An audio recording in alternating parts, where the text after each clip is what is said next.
जय हिंद दोस्तों, मैं हूं अनूप और आप सब लोग देख रहे हैं ग्लोबल कॉन्फ्लिक्ट। तो सब लोगों को पता ही होगा कि एरोनॉटिकल डेवलपमेंट एजेंसी और हिंदुस्तान एरोनॉटिक्स लिमिटेड के द्वारा इंडियन नेवी के जरूरतों को ध्यान में रखते हुए twin engine deck based fighter aircraft के रूप में एक carrier based multi role fighter aircraft का डेवलपमेंट किया जा रहा है और ये भारत का पहला carrier based multi role aircraft होगा। लेकिन एक समय तक इन एयरक्राफ्टों के बेस पे इंडियन एयरफोर्स के लिए भी एक एयरफोर्स स्पेसिफिक वेरिएंट मतलब ओमनी रोल कॉम्बैट एयरक्राफ्टों को डेवलप करने का भी प्लान था। पर दोस्तों बताया जा रहा है कि इंडियन एयरफोर्स ओमनी रोल एयरक्राफ्टों को लेके इंटरेस्टेड नहीं है और एक तरीके से इन एयरक्राफ्टों के प्रोजेक्ट को अबंडन किया जा सकता है। पर साथ ही साथ ये भी दावा किया जा रहा है कि ओमनी रोल कॉम्बैट एयरक्राफ्ट का जो काल है वो कुछ और नहीं बल्कि भारत के AMCA 5th generation fighter aircraft का प्रोजेक्ट और राफेल जैसे एयरक्राफ्टों को खरीदने का प्रोजेक्ट है। अब दोस्तों यहाँ पे आप लोगों के जानकारी के लिए बता दूं कि जब से नेवी के लिए twin engine deck based fighter एयरक्राफ्टों के डेवलपमेंट का काम शुरू हुआ है तब से ही हिंदुस्तान एरोनॉटिक्स लिमिटेड और मिनिस्ट्री ऑफ डिफेंस चाहता है कि इन एयरक्राफ्टों के एक एयरफोर्स वर्जन को भी बनाया जाए जो कि इंडियन एयरफोर्स के इस्तेमाल में हो। मतलब दोस्तों इन एयरक्राफ्टों के प्रोजेक्ट को बेसिकली राफेल एयरक्राफ्टों के प्रोजेक्ट के जैसे ही आगे बढ़ाने का इरादा भारत के तरफ से किया जा रहा था। मतलब जैसे राफेल एयरक्राफ्टों का सबसे पहले कैरियर बेस्ड वर्जन बना और फिर इसके एयरफोर्स वर्जन बना और आज राफेल एयरक्राफ्ट दुनिया का एक सफलतम 4.5 जनरेशन का एयरक्राफ्ट है। हिंदुस्तान एरोनॉटिक्स लिमिटेड भी चाहता था कि twin engine deck based fighter एयरक्राफ्टों के प्रोजेक्ट को भी इसी तरीके से आगे बढ़ाया जाए। अब दोस्तों इससे केवल मात्र इंडियन एयरफोर्स के बेड़े को ही मजबूत नहीं किया जा सकेगा बल्कि twin engine deck based fighter aircraft जैसे प्रोजेक्ट में जो एक बहुत बड़ा इन्वेस्टमेंट होने वाला है, मतलब इन एयरक्राफ्टों को डेवलप करने के लिए जो खर्चा होने वाला है उसे भी सही तरीके से यूटिलाइज किया जा सकेगा, क्योंकि इससे एयरक्राफ्टों के ऑर्डर बढ़ेगा और जितना एयरक्राफ्टों का ऑर्डर बढ़ेगा उतना ही पैसे का सही तरीके से यूटिलाइजेशन होगा और पैरेलली इससे एयरक्राफ्ट के जो यूनिट कॉस्ट है या प्रोडक्शन कॉस्ट है उसे भी कम किया जा सकेगा।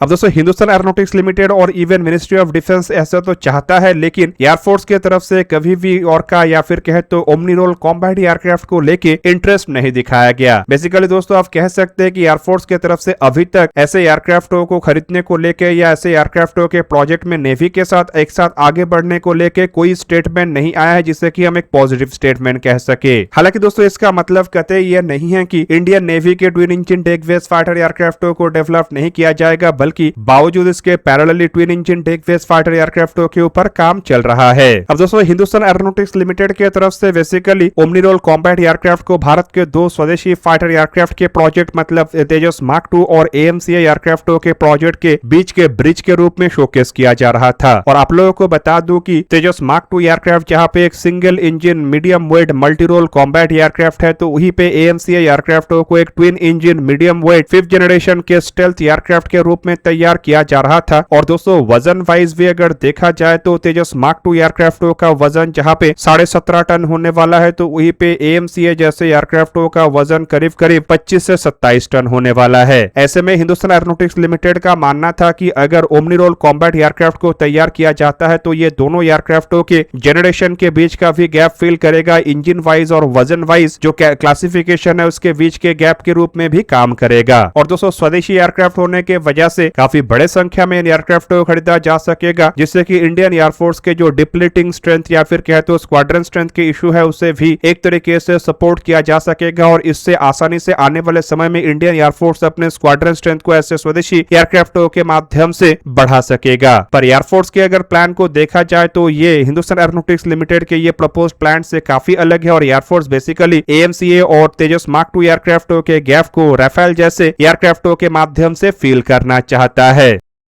अब दोस्तों राफेल एयरक्राफ्ट को अगर देखा जाए तो ये भी एक 24.5 टन वजन के twin engine multi role aircraft है और दोस्तों करंटली राफेल एयरक्राफ्ट को दुनिया के सबसे बेहतरीन 4.5 जनरेशन के एयरक्राफ्ट के रूप में भी देखा जाता है। मतलब राफेल जैसे एयरक्राफ्टों के पास भी AMCA और तेजस मार्क 2 एयरक्राफ्टों के बीच के गैप को फिल करने का क्षमता है। ऊपर से दोस्तों अगर राफेल जैसे एयरक्राफ्टों के प्रोक्योरमेंट प्लान को देखा जाए तो ये आज का नहीं है बल्कि करीब 2 दशक पुराना प्लान है और इसके अंतर्गत पहले पहले जहां पे 126 एयरक्राफ्टों को MMRCA टेंडर के तहत खरीदने का इरादा बनाया गया था, तो वहीं पे बाद में ये टेंडर स्क्रैप होने के बाद भारत की तरफ से MRFA या फिर कहे तो 114 फाइटर एयरक्राफ्टों के टेंडर को जारी किया गया। फिलहाल बताया जा रहा है कि MRFA टेंडर के अंतर्गत ही भारत राफेल जैसे एयरक्राफ्ट को खरीदेगा, लेकिन ये टेंडर प्रोसेस के तहत नहीं बल्कि गवर्नमेंट टू गवर्नमेंट डील के तहत होगा। हालांकि 114 राफेल एयरक्राफ्टों को खरीदने से पहले भी भारत के द्वारा करीब करीब 36 राफेल एयरक्राफ्ट को खरीदा जा चुका है और इन एयरक्राफ्टों का उपयोग ऑपरेशन सिंदूर के दरमियान भी किया गया है। मतलब एक तरीके से राफेल एयरक्राफ्ट इंडियन एयरफोर्स के लिए कॉम्बैट प्रूवन प्लेटफॉर्म है और ऊपर से इंडियन एयरफोर्स के पास ऑलरेडी ऐसे 36 एयरक्राफ्ट होने के वजह से इन एयरक्राफ्टों को एयरफोर्स के लिए एकोमोडेट करना आसान होगा। साथ ही साथ भारत के पास ऑलरेडी एयरक्राफ्ट रिलेटेड इकोसिस्टम, खास करके इसके इंफ्रास्ट्रक्चर, इसके ट्रेनिंग मैकेनिज्म होने के वजह से भी आप कह सकते हैं कि राफेल एयरक्राफ्टों को अतिरिक्त मात्रा में खरीदने पर भी भारत को ट्रेनिंग या फिर इकोसिस्टम्स को लेकर चिंता करने का आवश्यकता नहीं होगा और इवन पहले से जो ट्रेनिंग इकोसिस्टम और इंफ्रास्ट्रक्चर है उसके वजह से अतिरिक्त 114 राफेल एयरक्राफ्ट खरीदने पर भी खर्चा थोड़ा कम आएगा। हालांकि दोस्तों रिपोर्टों में यह भी दावा किया जा रहा है कि एयरक्राफ्टों की कीमत, एयरक्राफ्टों को भारत में निर्माण करने को लेकर जो जटिलता है उसके वजह से अभी तक भारत और फ्रांस के बीच में इन एयरक्राफ्टों को लेकर डील नहीं हो सका और डील को लेकर जितना डिले होगा इंडियन एयरफोर्स के मॉडर्नाइजेशन प्लान या फिर कहते हो कॉम्बैट स्ट्रेंथ को एनहांस करने का जो प्लान है वो भी उतना ही डिले होगा।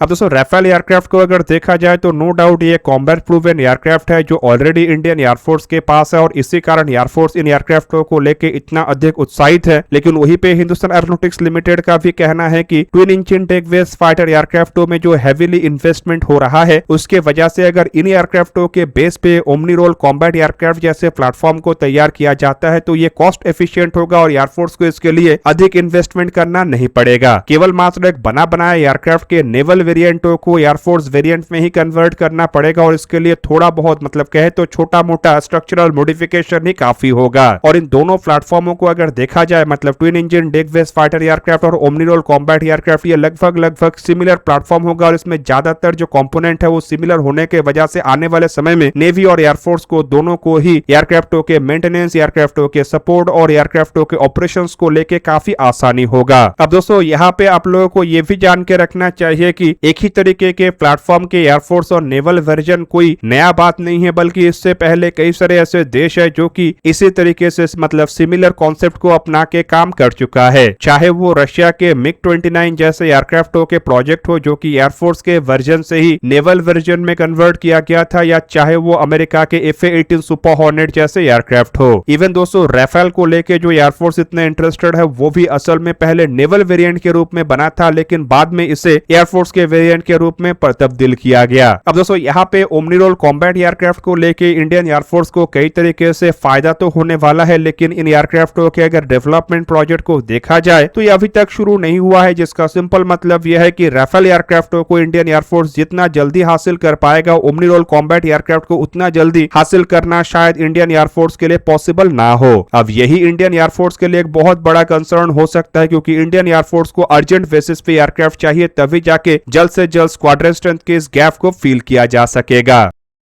अब दोस्तों twin engine deck base fighter aircraft के प्रोजेक्ट को ही अगर देख ले तो अभी तक इन एयरक्राफ्टों के डेवलपमेंट को लेके कैबिनेट कमेटी ऑन सिक्योरिटी की तरफ से अप्रूवल नहीं दिया गया है। हालांकि एयरक्राफ्ट के जो फाइनल डिजाइन है वो फ्रीज होने का बात कहा जा रहा है, मतलब आने वाले कुछ महीनों के अंदर शायद इन एयरक्राफ्टों को लेके भी कैबिनेट कमेटी ऑन सिक्योरिटी की तरफ से अप्रूवल दे दिया जाए। अब दोस्तों अगर इन एयरक्राफ्टों के अप्रूवल के बाद किसी भी तरीके का डिले नहीं होता है तो 3 से 4 साल समय लगेगा एयरक्राफ्ट के पहले प्रोटोटाइप को रोल आउट करने में, और एयरक्राफ्टों के पहले प्रोटोटाइप रोल आउट होने के 1 साल के बाद ही एयरक्राफ्टों के फर्स्ट फ्लाइट होगा, और उसके बाद एयरक्राफ्टों को कम से कम 2 से 3 साल तक जमीन में टेस्ट किया जाएगा, मतलब इसके लैंड बेस्ड टेक ऑफ और लैंड बेस्ड लैंडिंग को टेस्ट किया जाएगा, और फिर जाके इन एयरक्राफ्टों को नेवी के कैरियर के ऊपर टेस्ट किया जाएगा। अब दोस्तों कैरियर टेस्टिंग से पहले ही अगर इन एयरक्राफ्टों के एयरफोर्स वर्जनों को बनाने के तहत भारत आगे बढ़ता है तो एयरफोर्स वर्जन के ऊपर काम शुरू करने के लिए कम से कम भारत को 7 से 8 साल का समय लगेगा। मतलब अगर इसी साल मतलब साल 2026 में भी कैबिनेट कमेटी ऑन सिक्योरिटी की तरफ से अप्रूवल दे दिया जाता है तो एयरफोर्स के वर्जन के ऊपर काम शुरू करने के लिए कम से कम 2033-34 तक इंतजार करना पड़ेगा और फिर जाके एयरफोर्स के वर्जनों को तैयार किया जाएगा, मतलब एयरक्राफ्टों में मॉडिफिकेशन किया जाएगा और फिर एयरफोर्स की तरफ से इन एयरक्राफ्टों के टेस्टिंग को शुरू किया जाएगा। अब इसके लिए भी अगर 1 से 1.5 साल का समय हम पकड़ ले तो साल 2035 तक ही शायद एयरफोर्स के हाथ में एयरक्राफ्ट टेस्टिंग के लिए आए। फिर एयरफोर्स की तरफ से टेस्टिंग करके एयरक्राफ्टों को अप्रूवल दिया जाएगा, तब जाके इन एयरक्राफ्टों का प्रोडक्शन होगा। मतलब मुझे नहीं लगता है कि अगर ओमनी रोल कॉम्बैट एयरक्राफ्ट के प्रोजेक्ट के तहत इंडियन एयरफोर्स आगे बढ़ता है तो पहला एयरक्राफ्ट 10 साल से पहले भारत को मिल सकेगा।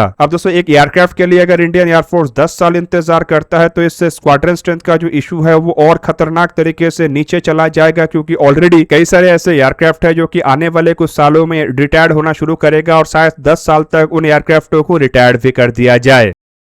अब दोस्तों मेरा मानना यह है कि शायद ओमनी रोल कॉम्बैट एयरक्राफ्ट का जो प्रोजेक्ट है ये अभी तक संपूर्ण रूप से समाप्त नहीं हुआ है, बल्कि इन एयरक्राफ्टों के डेवलपमेंट में जो समय लगने वाला है वही इंडियन एयरफोर्स के लिए सबसे बड़ा कंसर्न है। और एयरफोर्स नहीं चाहता है कि ओमनी रोल कॉम्बैट एयरक्राफ्ट जैसे प्रोजेक्ट में आगे बढ़ने के कारण किसी भी तरीके से राफेल एयरक्राफ्टों के प्रोजेक्ट कैंसिल हो या फिर एयर डिले हो। ऐसे में मेरा मानना यह है कि अगर twin engine deck based fighter एयरक्राफ्टों के डेवलपमेंट के बाद हिंदुस्तान एरोनॉटिक्स लिमिटेड अपने खुद के फंडिंग के साथ इन एयरक्राफ्टों के कोई एयरफोर्स वर्जन को तैयार करता है या एटलीस्ट इसके प्रोटोटाइपों को लेके काम करता है तो भविष्य में इंडियन एयरफोर्स की तरफ से इन एयरक्राफ्टों के प्रोजेक्ट के ऊपर अपने फोकस को फिर से लाया जा सकता है। अब ये मैं इसीलिए कह रहा हूं क्योंकि आने वाले सालों में इंडियन एयरफोर्स को काफी बड़े संख्या में फाइटर एयरक्राफ्टों का रिक्वायरमेंट है और इन रिक्वायरमेंटों को पूरा करने के लिए भारत की तरफ से कई तरीके के अलग अलग एयरक्राफ्टों का डेवलपमेंट किया जा रहा है, जिनमें सिंगल इंजन के तेजस, लाइट वेट तेजस मार्क 1 या मार्क 1A जैसे एयरक्राफ्ट से शुरू करके सिंगल इंजन के ही मीडियम वेट कैटेगरी के मतलब तेजस मार्क 2 जैसे एयरक्राफ्ट और इवन ट्विन इंजन के मीडियम वेट कैटेगरी के एयरक्राफ्ट मतलब AMCA जैसे एयरक्राफ्ट भी शामिल है। पर यहाँ पे AMCA एयरक्राफ्ट एक 5th जनरेशन का एयरक्राफ्ट है, मतलब अगर देखा जाए तो फिर भी भारत के पास एक ट्विन इंजन कैटेगरी के मीडियम वेट क्लास के नॉन स्टेल्थ एयरक्राफ्ट या फिर कहते हो सेमी स्टेल्थ एयरक्राफ्टों का स्कोप है। अब दोस्तों राफेल एयरक्राफ्ट इस जगह को तो फील कर सकता है, लेकिन ये विदेशी एयरक्राफ्ट होने की वजह से मुझे नहीं लगता है कि कभी भी 114 एयरक्राफ्टों से अतिरिक्त एयरक्राफ्ट इंडियन एयरफोर्स खरीदेगा। हालांकि अगर खरीदा भी जाता है तब भी एक खर्चीला प्रोजेक्ट होगा और इसमें भी एक लिमिटेशन होगा। पर अगर राफेल के जैसे एक एयरक्राफ्ट भारत अपने खुद के लिए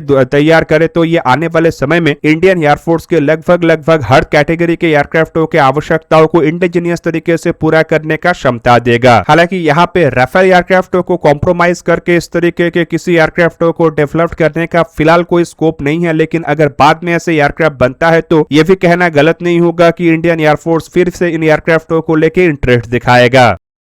हालांकि आप लोगों को यह भी जान के रखना चाहिए कि ओमनी रोल कॉम्बैट एयरक्राफ्ट के प्रोजेक्ट को किसी भी तरीके से राफेल एयरक्राफ्टों के साथ जोड़ के नहीं देखा जा सकता है, क्योंकि दोनों एयरक्राफ्टों में काफी अधिक डिफरेंस है। खास करके राफेल एयरक्राफ्टों को देखा जाए तो इन एयरक्राफ्टों में रडार सिग्नेचर को छुपाने का तो क्षमता है, लेकिन इन एयरक्राफ्टों का जब डेवलपमेंट हुआ था तब इसे एक स्टेल्थ एयरक्राफ्ट के रूप में तैयार नहीं किया गया था। और ओमनी रोल कॉम्बैट एयरक्राफ्ट या twin engine deck based fighter aircraft एक प्रॉपर स्टेल्थ एयरक्राफ्ट नहीं, लेकिन इसके फ्रंटल डिजाइन को इस तरीके से रखा जा रहा है कि ये काफी हद तक रडार सिग्नेचर को छुपा सकेगा। और दोस्तों ये भी क्लेम किया जा रहा है कि इन एयरक्राफ्टों का रडार क्रॉस सेक्शन या कहे तो स्टेल्थ प्रोफाइल जो है वो राफेल जैसे एयरक्राफ्टों के तुलना में काफी उन्नत होगा। और दोस्तों खाली स्टेल्थ प्रोफाइल नहीं बल्कि एयरक्राफ्टों में इस्तेमाल होने वाले टेक्नोलॉजीज के मामले में भी दावा किया जा रहा है कि ये राफेल एयरक्राफ्टों से काफी आगे होने वाला है। और राफेल जहां पे एक 4.5 जनरेशन या 4++ जनरेशन के एयरक्राफ्ट है, तो वहीं पे ओमनी रोल कॉम्बैट एयरक्राफ्ट या twin engine deck based fighter aircraft असल में एक -5th जनरेशन के एयरक्राफ्ट होगा।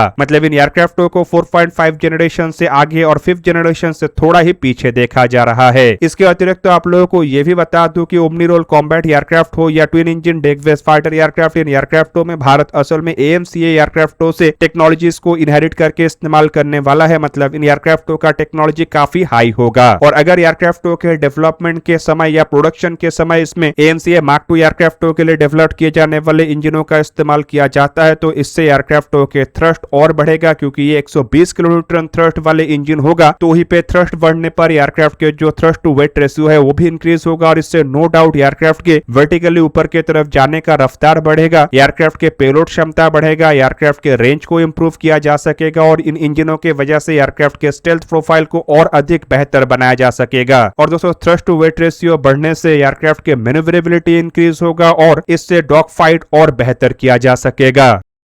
अब दोस्तों इन सभी चीजों के वजह से माना जा रहा है कि ओमनी कॉम्बैट एयरक्राफ्ट राफेल एयरक्राफ्टों के तुलना में काफी आगे होगा और स्वदेशी होने के वजह से इन एयरक्राफ्टों का कीमत राफेल से काफी कम होगा। इवन दोस्तों 5th जनरेशन AMCA एयरक्राफ्टों के तुलना में भी माना जा रहा है कि इन एयरक्राफ्टों के ऑपरेशनल कॉस्ट कम होगा, जिस कारण AMCA एयरक्राफ्टों के बाद के एयरक्राफ्ट के रूप में भारत इन एयरक्राफ्टों को कंसिडर कर सकता है। हालांकि दोस्तों मुझे नहीं लगता है कि डेवलपमेंट के समय से एयरफोर्स किसी भी तरीके से एयरक्राफ्टों को लेकर इंटरेस्ट दिखाएगा, क्योंकि एयरफोर्स फिलहाल स्क्वाड्रन स्ट्रेंथ को लेके इतना बिजी है कि राफेल एयरक्राफ्टों को कॉम्प्रोमाइज नहीं करना चाहता और इसी वजह से अगर ओमनी कॉम्बैट एयरक्राफ्ट के प्रोजेक्ट को जीवित रखना है तो हिंदुस्तान एरोनॉटिक्स लिमिटेड को अपने ही बलबूते पे इन एयरक्राफ्टों को तैयार करना पड़ेगा। दोस्तों आप लोगों को क्या लगता है कि क्या भारत ओमनी कॉम्बैट एयरक्राफ्ट जैसे किसी एयरक्राफ्ट को भविष्य में बना सकेगा या फिर ये केवल एक कॉन्सेप्ट में ही रह जाएगा? कॉमेंट करके अपनी राय अवश्य दीजिए। दोस्तों आज के इस वीडियो को यहीं पे ही करते समाप्त, किसी और एक दिन किसी और एक वीडियो में मिलेंगे, तब तक के लिए जय हिंद, वंदे मातरम।